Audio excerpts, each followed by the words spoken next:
Hello guys! I'm Charlene. So I'm from Philippines, but I'm currently working here in Singapore as a childcare teacher. So ngayon, bumili ako ng Coach bag. This is my first ever Coach bag. So gusto ko i-unbox. Kasama kayo. So this is my Coach. Okay, ito yung paper bag. Sobrang ganda. So, natanggal ko na kasi yung ribbon. So, wala na ang ribbon yung box. So, ito siya. So, ito yung box niya. Sobrang ganda. Okay. So, nung natanggal ko to, maiyak-iyak ako kasi hindi dahil sa mahal, pero sobrang kasing ganda niya. Matagal ko talaga siyang pinag-isipan. Buksan na natin. Okay. So, ito siya rin yung box. Ayan. Okay.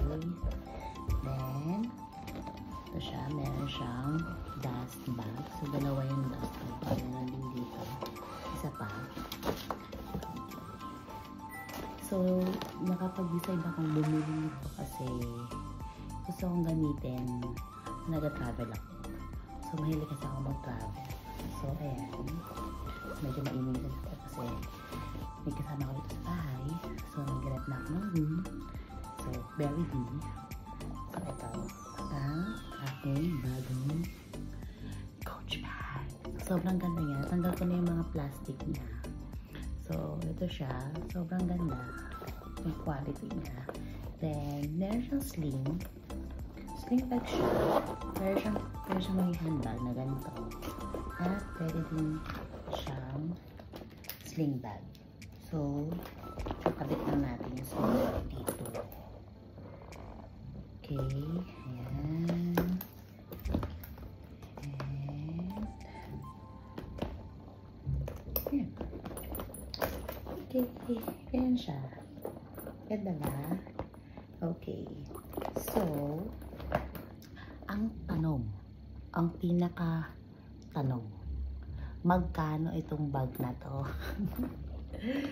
So, ang bag na to ay 650 SG. Okay, so kayo na mag-convert. So, patagal ko lang pinag-isipan na bilhin to. Pero sobrang worth it talaga. Sobrang ganda talaga niya.